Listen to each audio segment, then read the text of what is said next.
Obrigada aí, pessoal, que está aqui participando, né? A gente está tentando gravar as aulas para ficar disponível no YouTube, caso você queira assistir novamente ou alguém queira que não esteja participando queira assistir, tá? Essa é uma série de estudos que estamos fazendo sobre religiões e seitas. Já passamos por várias religiões, né? Cristianismo, budismo, passamos pelo judaísmo, passamos pelo catolicismo, então já aprendemos muitas coisas aí. E hoje, em especial, vamos aprender sobre a doutrina espírita com a irmã Ângela, que leciona sobre religiões, né, na sua vida profissional, e vamos aprender com ela. Se tiver alguma dúvida, depois a senhora diz, irmã Ângela, qual a sua preferência, se prefere que as pessoas perguntem na hora, ou se deixa para o final para fazer as perguntas, do jeito que você achar que é mais dinâmico, né? Não vou ensinar uma professora. Mas a senhora combina com o pessoal aí da sala, tá bom? Ok. Vamos orar, então, pela vida dela, para que Deus a use como instrumento em nossas vidas e que abra os nossos corações e as nossas mentes para entender, tá? Oremos. Senhor Deus, amado Pai, nós te louvamos pela oportunidade de estarmos juntos, aprendendo, ó Pai, mais sobre outras religiões, ó Pai eterno. Sabemos que essa é uma religião bem presente no nosso meio, nas academias, nos trabalhos, na vida secular que vivemos. E precisamos compreender, Senhor, como essas pessoas entendem essas realidades, ó Pai, para podermos usar, Senhor, a Tua palavra em prol do crescimento do Teu reino, para falar da Tua verdade, Senhor, para essas vidas. Abre as nossas mentes, abre os nossos corações e dá sabedoria, Pai, à irmã Ângela, para que ela possa, Senhor, trazer, Senhor, o melhor para as nossas vidas, para que possamos entender e a usa, Senhor, como instrumento Teu, Pai, para o crescimento do Teu reino.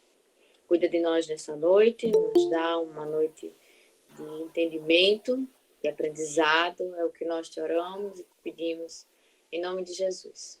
Amém. Amém. Fique à vontade, minha irmã. Ok. Boa noite a todos os membros dessa sala. Chamar de irmãos, não sei se são todos professam a mesma fé, mas para mim foi um desafio, né? O pastor Wagner me deu esse desafio para fazer uma exposição sobre a doutrina espírita e fazer um contraponto bíblico entre as ideias deles. A doutrina espírita é uma doutrina que já desde o século XIX que ela vem sendo estudada, seguida, tem muitos escritos sobre ela, é muito ampla e numa aula de uma hora e meia, a gente não teria como estar esgotando ou apresentando tudo para vocês. Então, a gente fez um recorte, né, e a gente fez umas escolhas do que apresentar para vocês hoje. Tá certo? Então, eu optei primeiro, né, por mostrar um pouco da história do surgimento, da origem do espiritismo, né, da doutrina espírita. Então, ela iniciou no século XIX, especificamente em 1844, nos Estados Unidos, certo? O seu estudo inicial foi liderado por Andrew Jackson Davis, que protagonizou diversos fenômenos de experiência fora do corpo, e o que o levou a publicar um conjunto de livros conhecidos como filosofia harmônica. O interesse por esse fenômeno ele aumentou mais com o caso nos Estados Unidos conhecido como da família Fox. E era uma família que tinha umas crianças, né, e que em brincadeiras elas começaram a dizer que as mesas estavam girando e que copos estavam andando, né, em cima desta mesa. Esse esse movimento, esse fenômeno chamou muita atenção dos pais, dos vizinhos e de outras pessoas. E foi sendo propagado e cresceu bastante. Começou a atrair muitos curiosos que tiveram interesse de interpretar aqueles movimentos, achando que eram tentativas de pessoas que já tinham morrido e que estavam tentando se comunicar com os vivos. E teve grande divulgação nos Estados Unidos, né? Após os Estados Unidos, houve uma propagação muito grande na Europa, inicialmente na Inglaterra, mas onde ele se fortaleceu e onde foi que encontrou o seu principal estudioso do fenômeno foi na França, em 1854. Hippolyte Léon Denisard Rivet era um pedagogo, né, e educador, que começou a participar dessas reuniões, sentiu interesse, né, e onde era estudado esse fenômeno. A partir daí, ele passou a fazer estudos metódicos e formou um conjunto de mais de 50 cadernos relatando suas conclusões sobre o fenômeno a partir de revelações que disse ele ter recebido de espíritos. Então, em 1857, ele lança o seu primeiro livro, certo?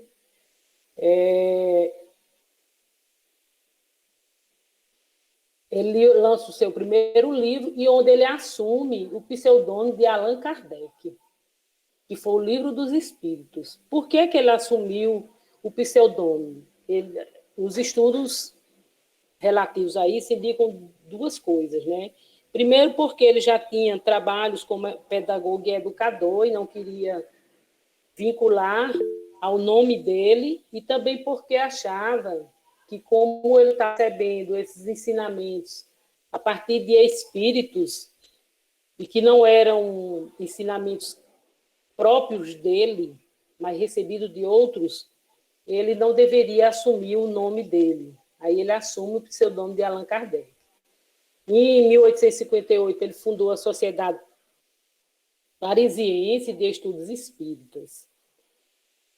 E ele tem várias publicações, é o principal representante a nível mundial, foi o que mais escreveu, mais estudou, mais publicou trabalhos no seu curto período, né, de estudo sobre o espiritismo. Em 59, ele lançou o que é o Espiritismo, em 1861, o Livro dos Médiuns, em 1864, o Evangelho segundo o Espiritismo, em 1865, o Céu e o Inferno, e em 1868, a Gênese. E ele morre em 1869, e quem assume a liderança do movimento é o espírita Leon Denis, que consolidou o trabalho filosófico da doutrina. Eu faço um pequeno recorte com relação ao Brasil, apenas para situar alguns dados estatísticos e também de quando a doutrina espírita entrou no Brasil. Em 2010, acusa que 2% da população brasileira ela é espírita. São em torno de 3,8 milhões de brasileiros que professam a doutrina espírita. Eles dizem que foi a que mais cresceu 65% nos últimos anos, e é o maior país espírita do mundo, certo? Existem já estudos que mostram, né, por que o Brasil, quais foram as características, o ambiente cultural que propiciou esse crescimento, mas eu, no momento, não vou trazer isso porque eu achei mais importante focar nos princípios do Espiritismo. Quais foram as primeiras manifestações no Brasil? Foi em 1845. Vocês vejam que o Espiritismo, a nível mundial, ele começou em 1844, em 1845 ele já chega na província da Bahia. Em 1865, acontece a fundação do Grupo Familiar do Espiritismo, na Bahia. Em 1873, foi a fundação da Associação Espírita Brasileira. Em 1873, também foi a fundação da Sociedade de Estudos Espíritimos, o Grupo Confúcio, que foi a primeira instituição espírita do Rio de Janeiro. E, em 1881, ocorreu a fundação da Federação Espírita Brasileira. Com relação ao Brasil, eu faço só esses apontamentos, porque seria uma outra aula para falar do espiritismo no Brasil, seus representantes, como foi o seu crescimento e como é que ele se dá hoje. Então, aí aqui eu pensei que a gente poderia assim, definir o que é o espiritismo, né? Aí eu fui para os dicionários, né? A Wikipédia define como uma doutrina religiosa, filosófica, mediúnica e moderno e espiritualista de moral cristã. Já o conceito definido por Allan Kardec, ele não se define como religião. Ele diz que é, ao mesmo tempo, uma ciência de observação e uma doutrina filosófica. Como ciência prática, ela consiste nas relações que se estabelecem entre nós e os espíritos. Como filosofia, compreende todas as consequências morais que resultam dessas mesmas relações. Eu pensei, como o espiritismo se entende? O que é que ele defende, como ele se vê, a partir dessa concepção de Kardec? Então, para Kardec, primeiro Deus enviou a Moisés as leis do mundo, compiladas em 10 mandamentos, que deveriam ser entregues ao mundo. Em segundo lugar, Deus enviou Jesus Cristo, que reformulou e aperfeiçoou essas leis, resumindo somente em duas, que é o amor a Deus e amor ao próximo. Para Kardec, né, Jesus não revelou tudo que devia dar ao mundo. Por quê? Porque para ele, segundo o que ele recebeu dos espíritos, o mundo não estava maduro ainda para entender todos os fenômenos sobrenaturais. E que Jesus falou deles, certo? Ele ensinou, mas que ele não foi compreendido pelo mundo. Terceiro, Deus se revela a Allan Kardec. Certo? Então, o Espiritismo é a última revelação de Deus para o mundo, segundo Allan Kardec. Ele diz que é uma revelação de Deus que é necessária para a humanidade. Essa revelação mostra a realidade do mundo espiritual e explica os fenômenos sobrenaturais que Jesus ensinou, mas de forma figurada, por isso não foi bem compreendida. E que agora, através do Espiritismo, haveria uma compreensão certa e clara desses eventos, desses fenômenos sobrenaturais. E que o Espiritismo, essa revelação, né, que seria o cumprimento da promessa de Jesus, quando Jesus disse que mandaria o Consolador, o Espírito da Verdade, que estará convosco para sempre e que ensinará todas as coisas, e que esse Consolador seria ele, Allan Kardec. E para eles a doutrina espírita não é dada por homens, mas por espíritos. E aí eu elenquei os princípios fundamentais do espiritismo. Na verdade, nos trabalhos deles, eles elencam em torno de 30, 40 pontos que para eles são fundamentais. Mas eles conseguem fazer um resumo em 5 principais princípios. Primeiro é a existência de Deus, né? Eles dizem que Deus é a base do espiritismo, que ele é eterno, é imutável, imaterial, único, onipotente, soberanamente justo e bom. Ele criou o universo, abrangendo seres animados e inanimados, materiais e imateriais. E ele descreve esses seres, os materiais, como sendo o mundo visível ou corpóreo. Os seres imateriais seriam o mundo invisível ou espírita. E o que é o mundo espírita? É o mundo normal, primitivo, eterno, pré-existente e sobrevivente a tudo. Isso é o mundo espírita. Ele diz que é um mundo secundário. Ele poderia deixar de existir ou nunca ter existido sem que houvesse alteração na essência do mundo espírita. Segundo princípio fundamental, imortalidade da alma. Eles defendem, né, que somos espíritos imortais. Originalmente, somos nascidos simples e ignorantes, tendo aptidão para o bem e para o mal, cuja finalidade é de sermos perfeitos e felizes. Antes de tudo, somos todos filhos de Deus. Eles dizem que o espírito é o princípio inteligente de Deus, do universo, desculpa, é o espírito, é o princípio inteligente do universo, e Deus escolheu a espécie humana para a encarnação dos espíritos, entre as diferentes espécies de seres corpóreos. Deu-lhe superioridade moral e intelectual sobre os outros seres. A alma, para eles, é apenas um espírito encarnado. O corpo é o seu envoltório. O espírito não é um ser abstrato.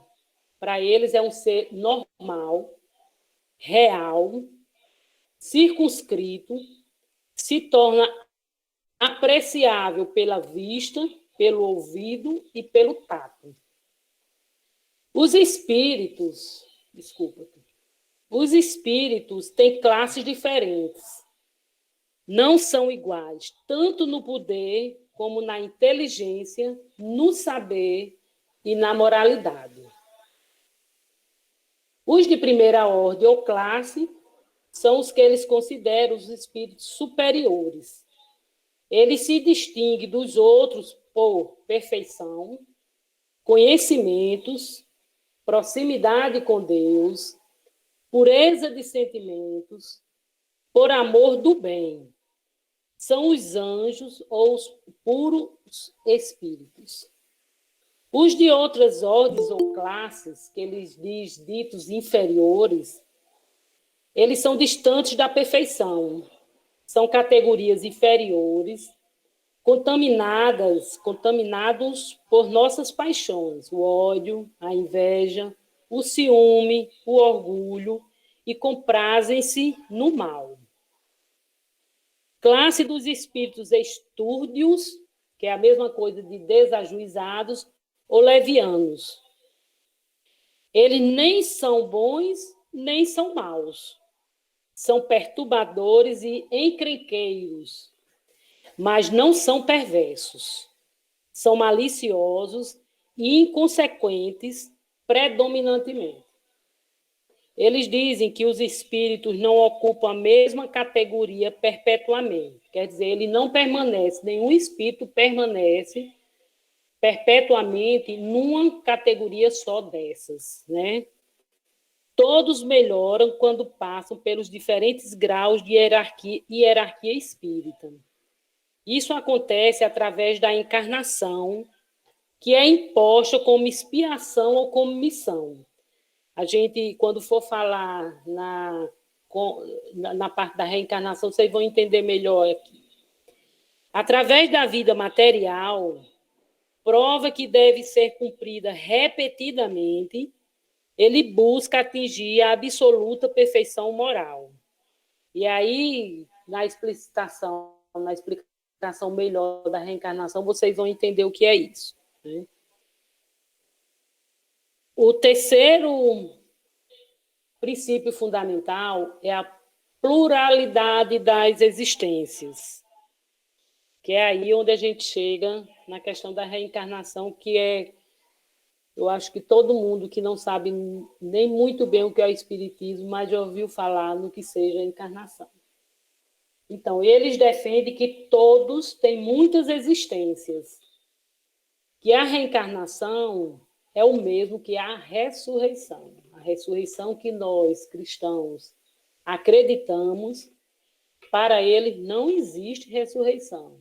E que a reencarnação seria o que nós chamamos de ressurreição. Portanto, ele defende a reencarnação, que é voltar ao mundo em outro corpo, que não tem nada com a vida anterior que ele teve, ou com as vidas anteriores que ele teve. Na reencarnação, ele vem sofrer para pagar por faltas ou pecados anteriores, mesmo não sabendo por que ele está pagando. Porque quando ele reencarna, ele não sabe que está pagando pelo quê, né? O que é que ele fez em outras vidas que faz com que ele venha pagar. As lutas e sofrimentos diários vividos pelo homem são decorrentes, em grande parte, de erros cometidos em vidas passadas. A reencarnação é um mecanismo de justiça divina. Eles acham, né, que é Deus, através da justiça divina, que manda a reencarnação.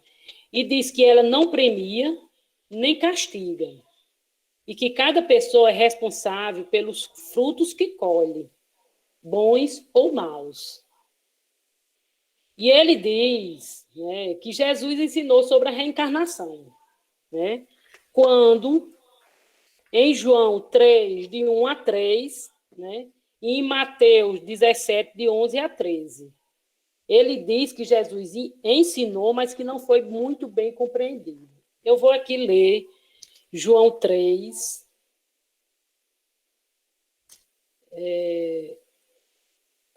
João 3, 1 e 3. Ele diz: havia entre os fariseus um homem chamado Nicodemos, um dos principais dos judeus. Este, de noite, foi ter com Jesus e lhe disse: Rabi, sabemos que és mestre vindo da parte de Deus, porque ninguém pode fazer estes sinais que tu fazes se Deus não estiver com ele. A isto respondeu Jesus: em verdade te digo, que se alguém não nascer de novo, não pode ver o reino de Deus.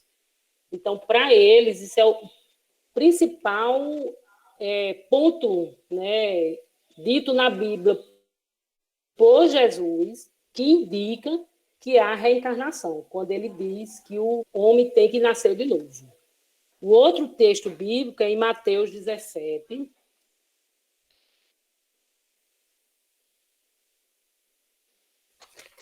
Mateus 17, de 11 a 13. Ele diz: então Jesus respondeu: de fato, Elias virá e restaurará todas as coisas. Eu, porém, vos declaro que Elias já veio e não o reconheceram. Antes fizeram com ele tudo quanto quiseram. Assim também o Filho do Homem há de padecer nas mãos deles. Então os discípulos entenderam que lhes falara a respeito de João Batista. Então, para eles, quando Jesus está aqui falando em Elias, é como se João Batista fosse o espírito reencarnado de Elias. Então, para o Espiritismo, Jesus falou e ensinou sobre a reencarnação. Ele só não foi muito bem compreendido. E qual o objetivo da reencarnação? O objetivo é a expiação e melhoramento progressivo da humanidade, é permitir ao espírito viver várias existências, crescer e tornar-se um ser humano melhor, intelectualmente e moralmente. Porque, na realidade, para eles, a reencarnação tem por objetivo a purificação do espírito, né? O crescimento e o melhoramento dele. A encarnação se dá sempre na espécie humana. Sempre tem aqui algumas pessoas que perguntam se o Espiritismo defende a reencarnação em animais. Não, eles não defendem isso.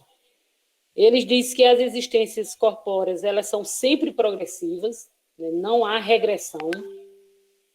E as qualidades dos alunos são as do espírito encarnado, quer dizer, onde o espírito reencarna, a pessoa que recebeu ele vai apresentar as qualidades do espírito que encarnou. Se de um homem bom, ele tem um espírito bom. Se de homem perverso, ele tem um espírito impuro.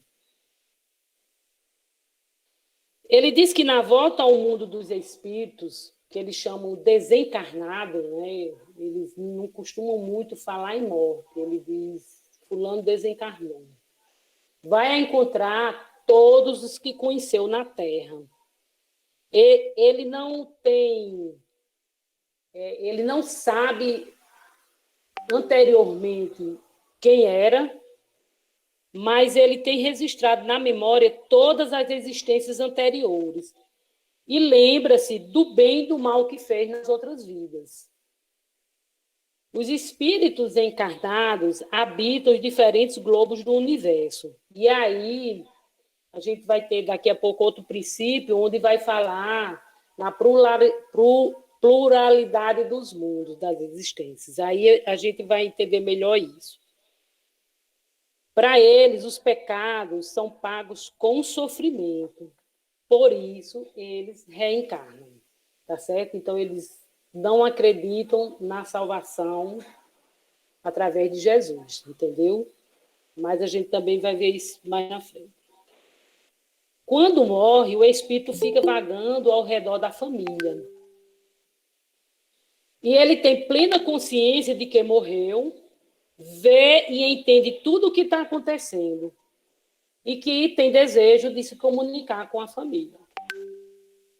E eles ficam em diferentes estados. Uns ficam presos ao local onde viviam, outros transcendem, viajam para outros mundos, e aí vocês, quando eu for falar nos outros mundos, vocês vão entender.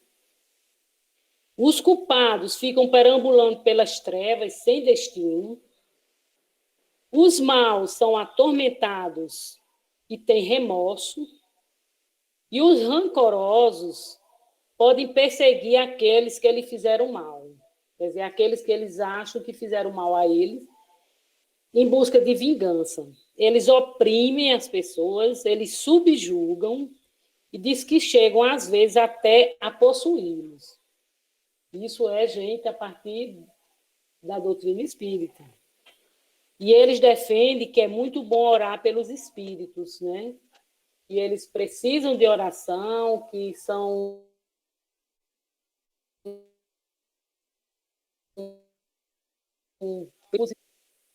o quarto princípio fundamental é a pluralidade dos mundos habitados, né? Então, eles acreditam que a encarnação, que é a primeira vida da gente, e a reencarnação, elas podem acontecer na Terra e em outros mundos.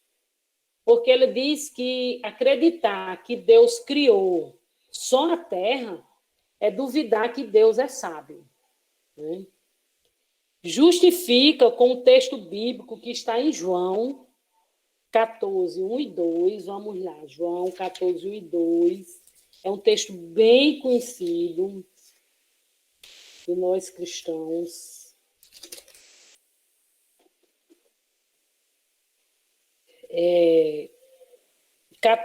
João 14, 1 e 2. Não se turbe o vosso coração, credes em Deus, crede também em mim. Na casa de meu pai há muitas moradas. Se assim não fora, pois vou preparar-vos lugar. Então, segundo a doutrina espírita, esse texto bíblico, em João 14, 1 e 2, mostra, certo, que existem outros mundos, que a casa do Pai, ao qual Jesus se refere, é o universo e as diferentes moradas de Deus.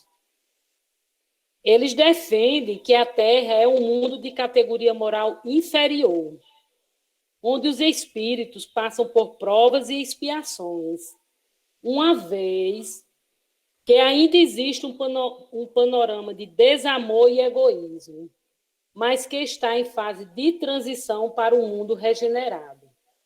E aí ele vai classificar os diversos mundos em 5 categorias.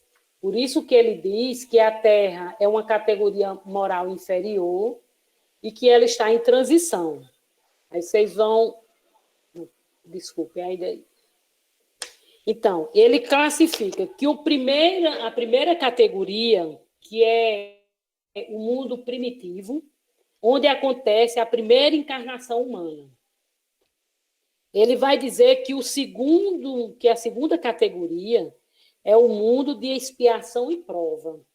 É o mundo onde nós estamos, é a Terra, certo? Onde o mal predomina. São mundos um pouco mais evoluídos do que o mundo primitivo, de que é a primeira categoria. E os reencarnados sofrem como forma de purificação. Então, a Terra é o mundo onde acontece a reencarnação e onde os espíritos estão procurando a purificação. A terceira categoria é a dos regenerados, onde as almas ainda vão sofrer pelos seus pecados. Eles ainda estão em processo de purificação. A quarta categoria, que é o mundo dos felizes, onde o bem supera o mal. E é o top, né? É o celeste ou divino. Ele diz que é a morada dos espíritos puros, onde só reina o bem, e é aí que Jesus mora. O alvo dos espíritos e da raça humana para eles é evoluir a cada encarnação e subir de nível nesses mundos, até que vá morar no mundo celestial, que é o paraíso dos espíritos.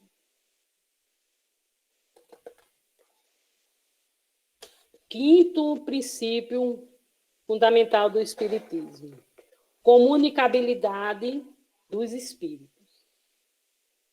Eles defendem, né, que as relações dos espíritos com os homens são constantes, né? Os bons atraem para o bem, ajudam nas provas da vida com coragem e resignação.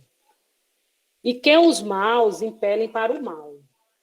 E que existem 2 formas de comunicação: as ocultas, que acontecem pela influência boa ou má que exercem sobre o homem, e que isso sempre é a revelia do homem, né? O homem não tem poder sobre essa comunicação.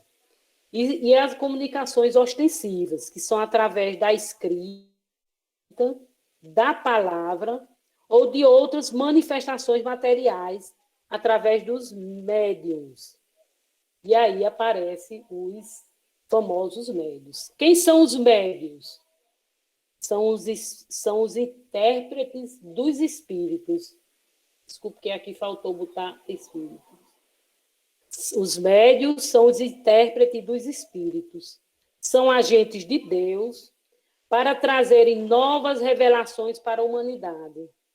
Predizem o futuro, descobrem coisas ocultas. Para eles, os apóstolos eram médiuns ensinados por Jesus, que era o médium mais aperfeiçoado que existia. E existiu, né? Os espíritos se manifestam espontaneamente ou quando eles são evocados. E eles podem ser evocados, todos os espíritos podem ser evocados. Tanto os amigos, como os familiares, como pessoas ilustres, desconhecidos. E qual o objetivo? Eles evocam esses espíritos para obter conselhos, informações de como eles estão no além, porque o homem fica curioso, querendo saber, depois da morte, onde o seu familiar se encontra e como ele se encontra. E revelações que eles sejam permitidas fazer, porque nem tudo é permitido a esses espíritos, nessas comunicações, fazer. Distingue-se os espíritos superiores dos inferiores através da linguagem, quando se manifestam, né? Para eles, o espírito, eles percebem que o espírito é do bem ou do mal pela forma como eles se comunicam. A moral dos espíritos superiores se resume como a moral de Cristo: fazer aos outros o que gostaríamos que os outros fizessem a nós. E para eles não existem faltas irremessíveis que a expiação não possa pagar. Essa é a primeira parte do que eu considero os princípios fundamentais do Espiritismo, da doutrina espírita, né? E, Tati, você tinha pedido, e eu esqueci no princípio, se eu preferia que as pessoas fizessem as perguntas agora ou no final. Eu acho que é melhor no final. As perguntas que vocês e as dúvidas, vocês podem anotar que, na medida do que eu posso e do meu conhecimento sobre a doutrina, eu vou esclarecer. Então, a primeira parte, como eu disse, eu considerei os princípios fundamentais do Espiritismo, é o que eles creem e o que eles propagam. E aqui eu vou colocar no que é que eles acreditam com relação a verdades bíblicas, né, para nós, cristãos. Quem é Jesus Cristo para eles? Né? É o guia e modelo para toda a humanidade. Eles dizem que a moral de Cristo é o roteiro para a evolução de todos os homens. Quando praticada, é a solução para todos os problemas, sendo o objetivo a ser atingido pela humanidade. É um espírito evoluído, o mais puro que veio à Terra. É um médium reformador na Judéia, um espírito avançado da quinta esfera. Vocês lembram daquelas categorias que eu apresentei a vocês? Então, ele é, né, um espírito avançado da quinta esfera. É o ser mais evoluído e avançado, e todos aqueles que passam pelo que ele passou podem chegar à mesma posição. Quer dizer, qualquer um, segundo eles, que passar pelo que Jesus, pelas provas que Jesus passou, e a gente mais na frente vai até falar um pouco sobre isso, chega a essa quinta esfera que é destinada aos espíritos puros e perfeitos. E eles não creem na divindade de Jesus Cristo. E vão utilizar com alguns argumentos. O que é que eles argumentam? Eles argumentam que o caráter essencial do milagre, no sentido teológico, é ser uma exceção nas leis da natureza. Portanto, ele tem que ser inexplicável, segundo essas leis da natureza.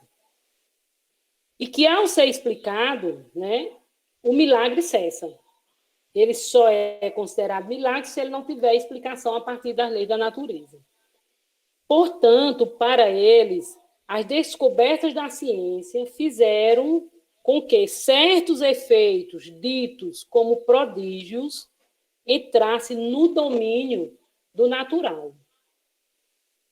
E para eles, a quase totalidade dos milagres do Evangelho são fenômenos de ordem psíquica, tais como magnetismo, sonambulismo, êxtase, dupla vista, hipnotismo, catalepsia, anestesia, transmissão de pensamentos, curas instantâneas, possessões, obsessões, aparições e transfiguração. Eles acham que os efeitos desses fenômenos são resultados de aptidões e disposições fisiológicas especiais que os homens têm, que foram manifestadas em todos os tempos, entre todos os povos, sendo considerados como sobrenaturais por não terem sido compreendidas suas causas, e que após as descobertas científicas, eles deixaram de serem considerados sobrenaturais. E eles defende que todas as religiões conhecidas tiveram os seus milagres que foram amplificados ao absurdo pela credulidade, ignorância e superstição.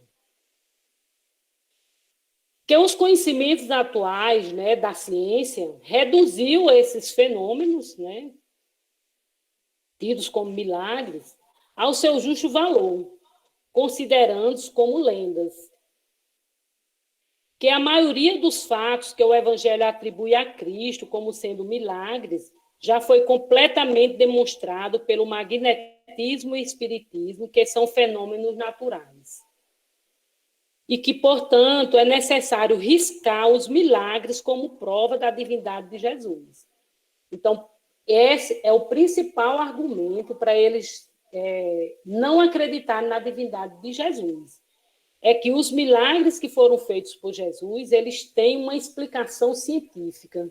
Portanto, não são sobrenaturais, não aconteceram sem que tenha uma causa para isso. Aí eles vão dizer que o dogma da divindade de Jesus tem sua fundamentação na igualdade absoluta entre Jesus e Deus. Igualdade é essa que não é aceita pela doutrina espírita. Certo? E para justificar essa posição, ele vale-se de textos bíblicos onde Jesus se diz enviado do Pai, uma vez que a condição de enviado indicaria uma subordinação. Então, o que é isso? Eles dizem que o dogma da divindade ele deixa de existir quando eles não consideram Jesus Deus, Jesus igual a Deus.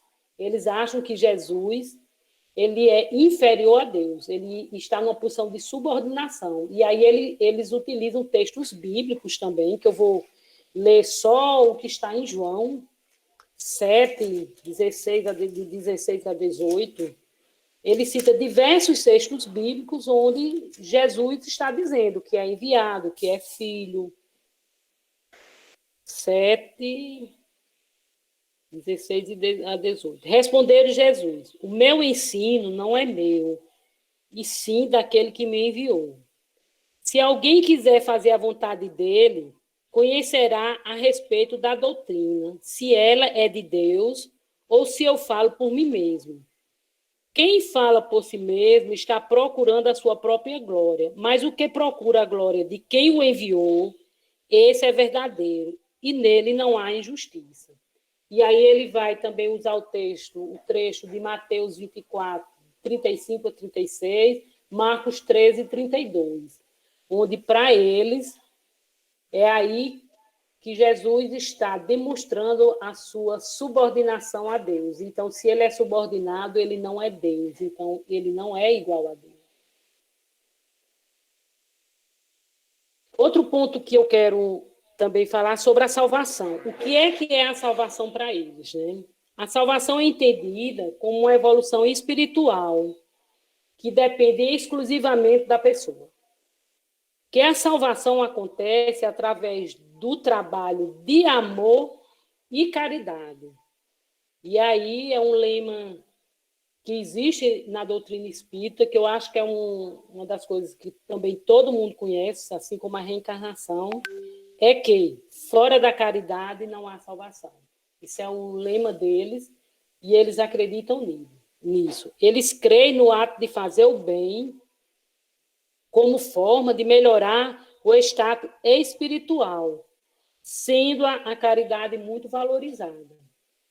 Então, a salvação para eles não vem através de Jesus, né, do sacrifício que ele fez na cruz por todos nós. Vem através das obras que os homens realizam. E, por isso, eles reencarnam muitas vezes para corrigir os erros, os pecados que ele cometeu nas vidas anteriores.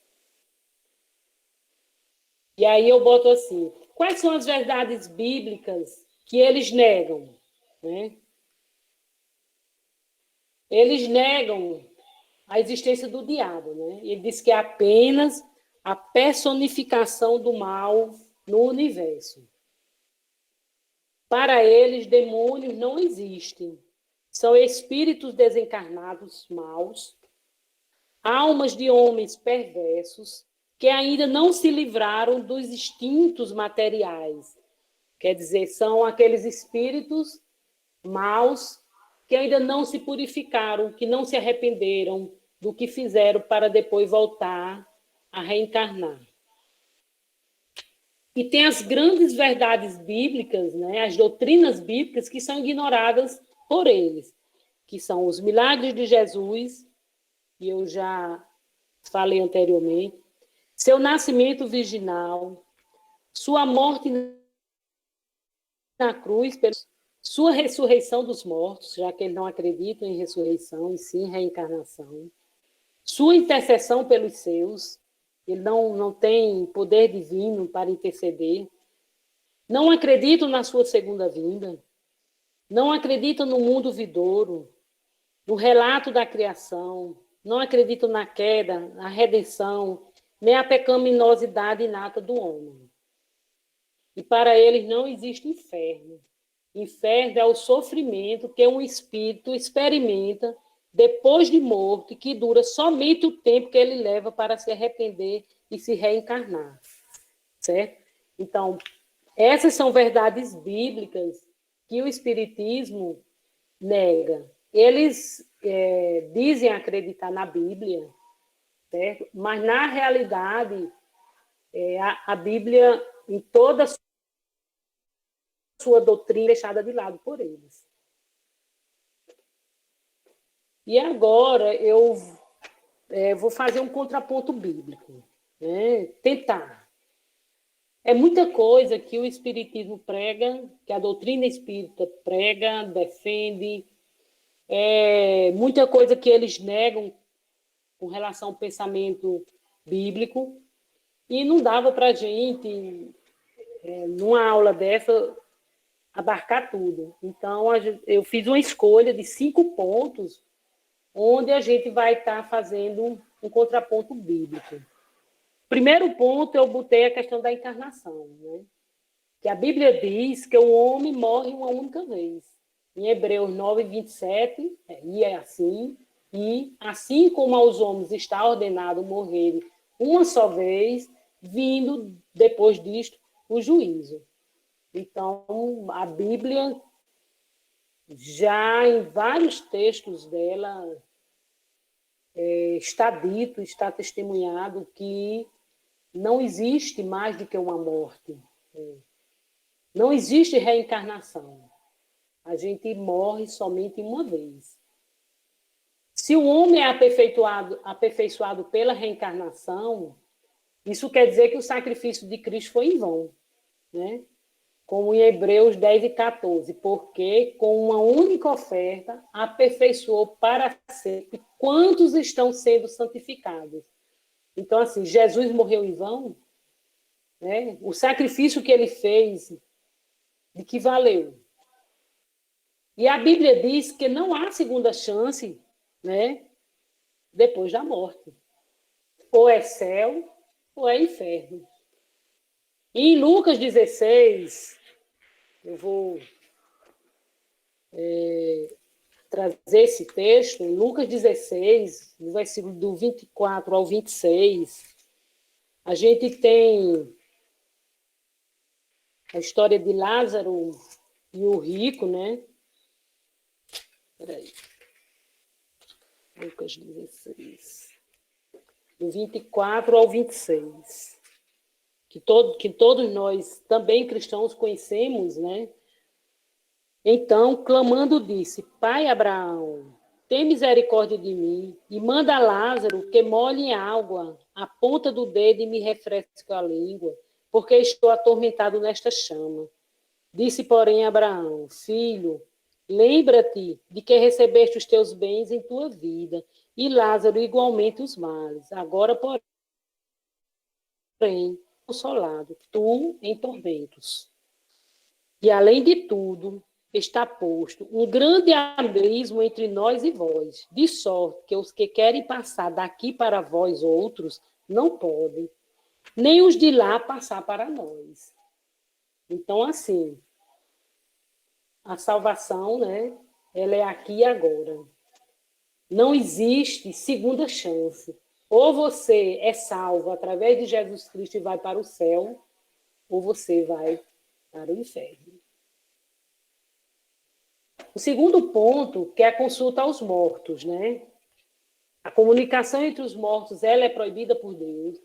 A Bíblia deixa isso muito claro, desde os primeiros livros, né, da Bíblia, em Levítico 19:31, no 26, em Deuteronômio 18, de 9 a 14, e em Isaías 8, 19 a 20. Eu vou ler Levítico 19:31. Eu deixo esses textos para quem quiser se aprofundar.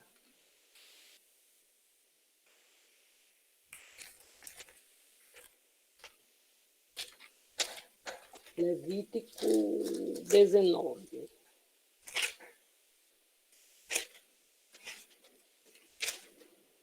Levítico 19:31. Não vos voltareis para os necromantes, nem para os adivinhos, nem os procureis para seres contaminados por eles. Eu sou o Senhor, vosso Deus. E no 26, 20, versículo 6. Quando alguém se virar para os necromantes e feiticeiros para se prostituir com eles, eu me voltarei contra ele e o eliminarei do meio do seu povo. Então, assim, vários textos bíblicos, né, já dizem que não existe essa comunicação entre os mortos, né? Ela não é permitida por Deus. E que depois que a gente morre, né, depois, onde você estiver, se no céu ou no inferno, você não tem mais como se comunicar com os seus entes queridos, com o mundo. O terceiro ponto é o sofrimento para pagar pecados.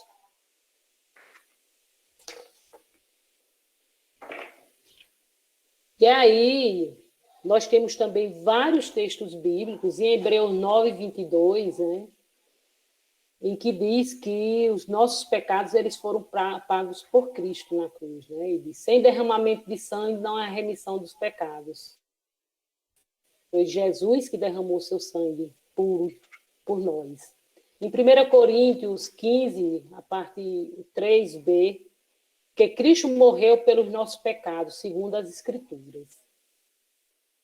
E em 1 Pedro 3:18, porque também Cristo morreu uma só vez pelos pecados, o justo pelos injustos, para levar-nos a Deus, sendo, na verdade, morto na carne, mas vivificado no Espírito. Então, assim, o pagar pelos nossos pecados não é o sofrimento que nos faz pagar pelos nossos pecados. Os nossos pecados foram pagos na cruz pelo derramamento do sangue de Jesus Cristo. Todos nós sabemos disso, a Bíblia é uma verdade bíblica que nós cremos e que nós aceitamos. O quarto item eu boto quando eles dizem que Jesus não é Deus, né? E a gente sabe que Jesus é Deus.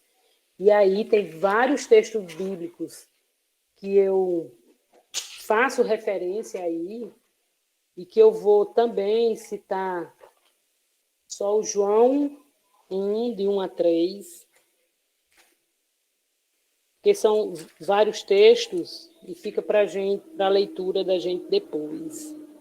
No princípio era o Verbo, e o Verbo estava com Deus, e o Verbo era Deus. Ele estava no princípio com Deus. Todas as coisas foram feitas por intermédio dele, e sem ele, nada do que foi feito se fez. João, sim, aí de 1 a 13, no 14, ele diz, e o Verbo se fez carne e habitou entre nós, cheio de graça e de verdade, e vimos a sua glória, glória como do unigênito do Pai. Então, todos esses textos bíblicos que eu faço referência aí João 10, 30, Hebreus no capítulo 1, versículo de 3 e 4, Filipenses 2, de 5 a 7, e João 5 e 18, é reafirmado que Jesus é Deus. Eles são a mesma pessoa, a gente sabe disso. Se pensarmos em Jesus Cristo, que segundo Allan Kardec foi o maior espírito de luz que já veio a esta terra, né? O que teria feito Jesus para levar uma vida daquelas? Aí Jesus, ele morreu como um assassino, teve uma vida de pobre, abandonado até mesmo por seus próprios discípulos. Estaria ele pagando algum karma? Se sim, então por que teria que pagá-lo, já que era um espírito perfeito, um espírito de luz? E espírito de luz, segundo eles, já escaparam da cadeia das reencarnações. E o último ponto seria a salvação pelas obras, né? A salvação é somente feita pela fé em Cristo Jesus, independente das boas obras que vocês tenham, que nós tenhamos, que vocês não, que nós tenhamos. E em Efésios, né? Efésios 2, 8 e 9. Vamos lá. Que é um texto também muito conhecido. Acho que não tem um cristão que não conheça, que não já tenha citado este versículo. Porque pela graça sois salvos, mediante a fé, e isto não vem de vós, é dom de Deus. Não de obras, para que ninguém se glorie. Então, assim, não são as obras que nos salvam. Quem nos salva é Jesus. É a gente professar a nossa fé e confiança nele. A salvação é somente através de Cristo. Em Atos 4,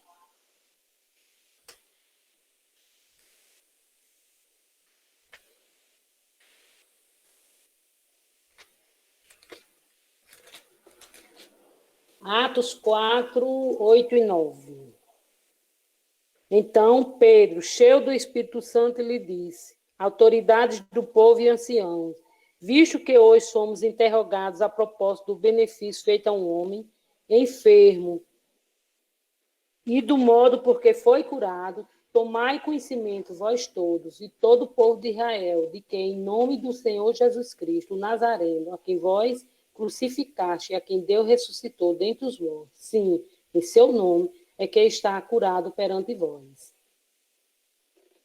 Então, assim, a salvação nós recebemos aqui e agora. Não existe salvação após a morte. Nós sabemos que existem algumas religiões cristãs, né, que defendem, né, que a salvação vem após a morte, quando se reza, e que existem muitos mundos, o Espiritismo também defende isso, mas em 1 João 5 e 11, e o testemunho é este, que Deus nos deu a vida eterna, e esta vida está no seu Filho. Certo? A salvação vem quando o homem confessa Jesus, né, como Senhor e Salvador, e nele crê. E aí está em Romanos 9, 10. Somente pode purificar o homem dos seus pecados. Não requer sucessivas reencarnações. E aí também João 2, 1 João 2, 1 e 2, filhinhos meus, estas coisas vos escrevo para que não pequeis.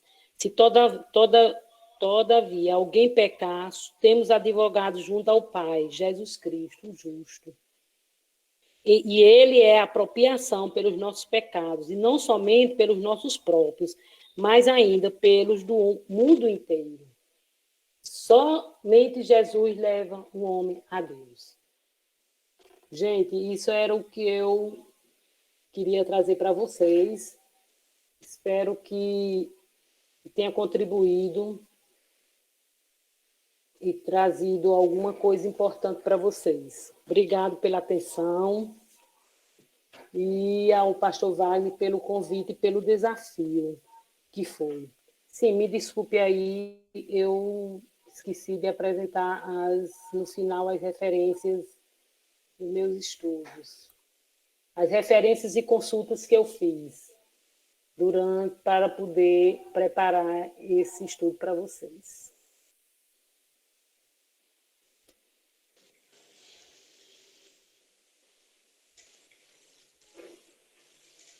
Oi, Tatiana. Obrigado, Tatiana. irmã Ângela. Oi. Desculpe, Tati. Continue, Tati. Não, já terminei, Jonas. Muito obrigado, irmã, pelo ensinamento. Foi muito proveitoso. E eu fiquei aqui pensando muitas coisas que as pessoas dão mais crédito, os que não estão na Bíblia do que estão na Bíblia. É muito mais fácil você ter a palavra de Deus, que a palavra para uma pessoa que tirou versículos da Bíblia, distorcendo totalmente. Mas nós somos gratos pela sua participação, a Igreja Batista de Capim Macio, através dos que assistiram essa aula, estão gratos, e que a senhora seja um instrumento nas mãos de Deus com essa aula. E eu aprendi muito sobre algumas coisas que eu não entendia sobre o Espiritismo. Eu prefiro participar assim do que discutir com muitas pessoas. Tem muitas pessoas amigas espíritas e eu faço uma pergunta para eles muitas vezes. Como ele falou, só falou de obras. Eu perguntar para ele, e o ladrão na cruz, qual foi a obra que ele fez? E Jesus Cristo disse, hoje mesmo estarás comigo no paraíso. Não foi quando eu vou ressuscitar. Jesus disse, hoje mesmo estarás comigo. Né? E o outro não quis. Né? E foi para aquele canto onde ele merecia ir. Irmã, muito obrigado e que Deus lhe abençoe. Eu vou fazer uma oração encerrando, certo? Se a irmã tiver mais algumas considerações, pode fazer, sinta à vontade. Eu quero só fazer uma observação de que, assim, os próprios adeptos da doutrina espírita têm muitas respostas que eles não conseguem dar, que nos convençam, né, ou que mostrem algum tipo de encadeamento lógico. Coisas que me chamam muita atenção na doutrina espírita é assim, eles, segundo Allan Kardec, é uma doutrina filosófica e científica, certo? Não acreditam na divindade de Jesus Cristo, mas como acredita que uma pessoa, Allan Kardec, se comunicou com os espíritos e os espíritos contaram tantas verdades para ele? Qual é a prova científica que ele tem dessas revelações que ele diz que Deus... Então, não acreditar na Bíblia, que foram homens que escreveram, inspirados por Deus, mas acreditar que um único homem recebeu tanto poder, né? Também sem ter como provar que isso aconteceu, tá certo? Então, eu acho que existe muita contradição quando eles querem dizer que é uma doutrina, que não é uma religião, que é uma doutrina filosófica e científica, mas que, na realidade, muitas coisas que eles defendem são baseados apenas em acreditar no que os médiuns dizem, que escutam e que recebem dos espíritos. Tá certo? Então, assim, é instigante a gente estudar. Foi um desafio muito grande para mim. Há muito tempo que eu não fazia leitura sobre... também tem pessoas do meu relacionamento que professam essa doutrina, mas foi muito importante, abre muitos olhos da gente. Quero agradecer ao pastor Wagner pelo convite e a vocês pela paciência de terem me ouvido por tanto tempo. Obrigada. Nós estamos gratos à senhora poderia durar mais 2, 3 horas, que a gente ficava aqui tranquilamente aprendendo. E uma das coisas que ela falou que me veio na mente sobre os milagres, e eu faço pergunta para muitos deles, perguntando como é que uma ressurreição depois de 4 dias? Explica. Não tem explicação, ela falou muito bem. Alguém tem alguma pergunta, por favor, para a irmã Ângela? Se não tem, irmã, vamos orar. Muito obrigado. Eu queria, assim, pergunta, porque eu tinha lido algumas coisas, irmãs, a respeito assim, dessa doutrina espírita. Ele diz que não é religião, né? Ele diz que é ciência, mas é ciência sem fatos, é uma filosofia sem verdade, né?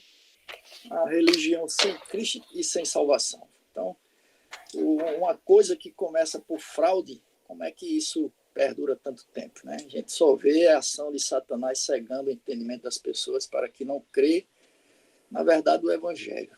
Na verdade, porque você vai assim, pesquisar algumas coisas a respeito dessa doutrina espírita nos próprios livros, livro dos espíritos que Kardec fala, ele fala de coisas tão contradizentes, tão absurdas a respeito da própria doutrina e prática dele. Né? Ele fala que é uma mistura de verdades com erros mais absurdos, onde reponta nos espíritos a presunção, o orgulho, a inveja, tanta teimosia, tanta mistura, tanta contradição que só o diabo mesmo, com essa capacidade que ele tem de cegar o entendimento. Né? Porque começa com a fraude, como a senhora falou, das irmãs Fox, e depois elas mesmas se retratam, dizem que foi tudo mentira, e até hoje isso perdura como se fosse uma verdade.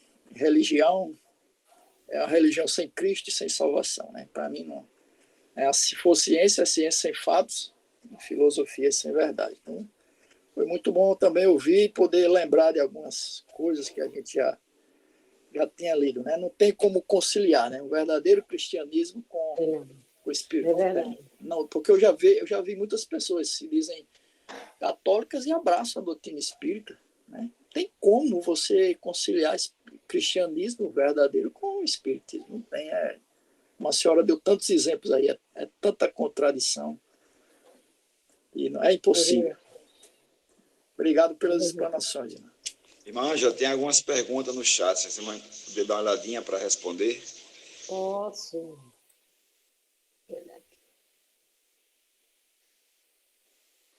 Marcela Costa está perguntando, como é a evangelização... Espera aí. Como é a evangelização... Desculpe, Marcela, já me perdi aqui. Ai, Jesus. Espera aí. William Marinho pergunta, o cara paga por algo que nem sabe por que está pagando? Que viagem é essa, hein? Exatamente, William. Encarna e num corpo, e o corpo que ele reencarnou vai pagar sem saber por quê. Luana, parece que toda religião tira um versículo da Bíblia para mostrar que eles estão certos. Retiram, exatamente. A maioria, talvez 90% das bíblicas não são consideradas, são negadas pela doutrina espírita. Por isso que eu disse, no momento, eu disse que eles deixam a Bíblia de lado. Né? Eles usam quando é conveniente. Valdeci, quando o que é perfeito vier, o que é imperfeito será aniquilado. Exatamente, Valdeci. Luana, excelente. Obrigada, Luana, pelo elogio. Deixa eu ver. A senhora sabe como é uma sessão espírita? Luana está me perguntando.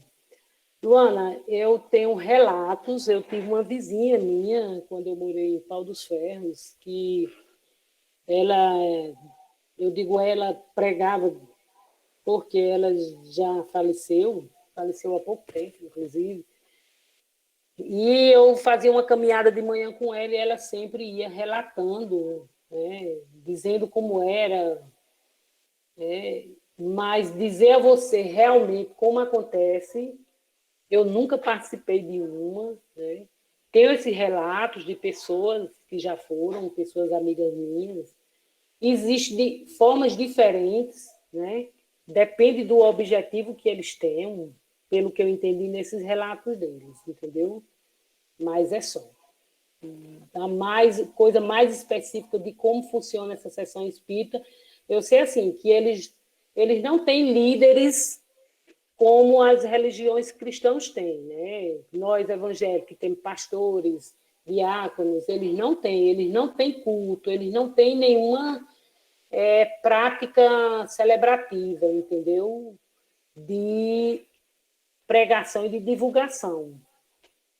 As pregações de divulgação são muito mais através dos escritos, de revistas, de jornais.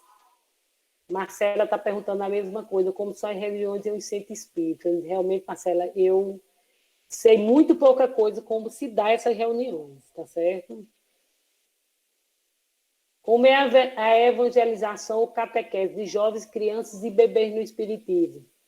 Marcela, eu sei que essa minha amiga, né, essa minha vizinha, ela dizia que eles tinham uma aula, tipo uma escola bíblica, onde eles levavam crianças já para serem doutrinadas, tá certo? Dentro da doutrina deles.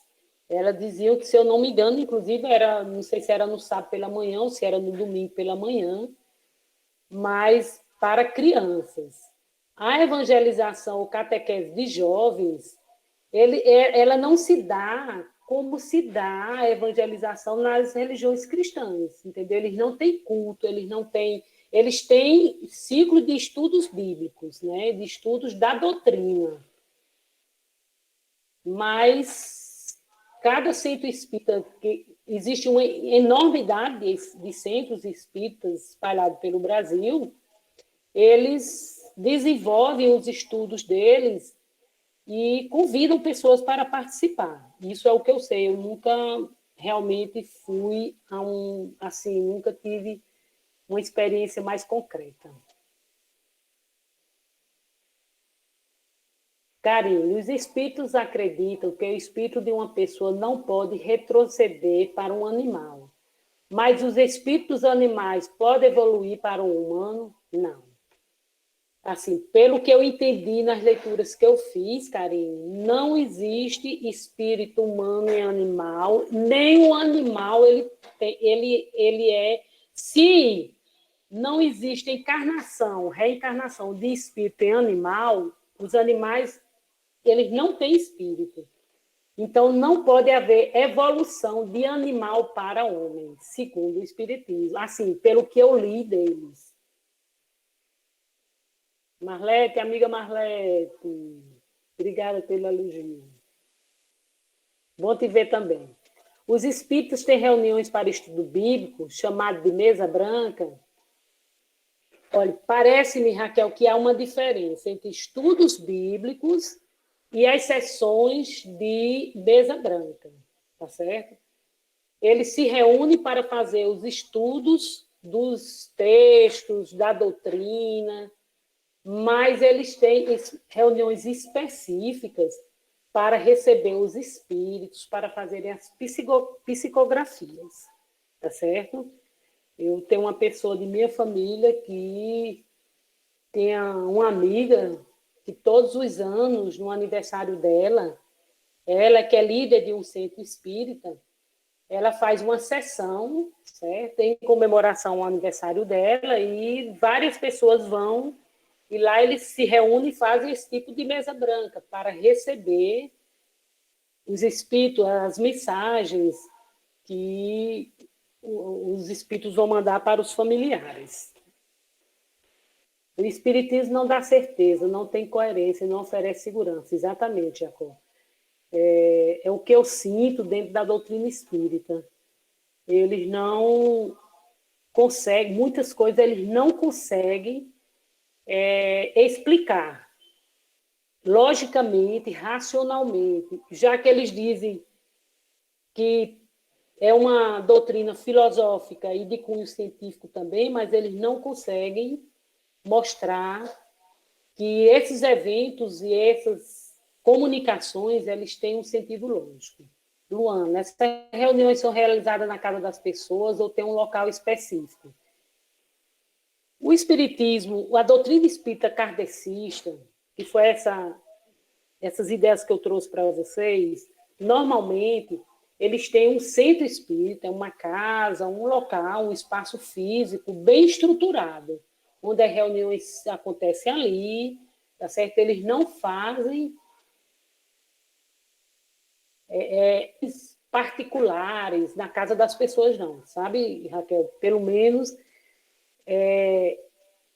até onde eu conheço das reuniões deles, sempre é uma coisa bem formal, bem metódica, não é uma coisa ao acaso, tá certo? E a cirurgia espírita, sobre o poder de quem? O que dizem? Olha, Raquel, foi uma área que eu não me aprofundei dentro da doutrina espírita. É uma coisa que eles dizem demais, né? Não são todos os que professam a doutrina espírita que têm esse poder, né? De receber um espírito que vai trazer a cura, que vai fazer uma cirurgia e curar as pessoas. Mas nem é todo centro espírita que faz isso, pelo que eu entendi nas leituras que eu fiz. Existem espaços específicos, como se fossem assim, especializados para fazer isso. Raquel perguntou também, tive uma aluna na faculdade que psicografava através da escrita e assinava como certos teóricos. É uma das grandes vertentes do espiritismo, são as psicografias, né? Eles dizem que recebem, né, os espíritos, e os espíritos mandam mensagens para familiares, mandam para autoridades, tem histórias de desvendamento de crimes, né? Existe uma série de informações sobre psicografia, né, que eles dizem que são mensagens que eles recebem através dos espíritos. Mais alguma pergunta? Acho que eu respondi todas.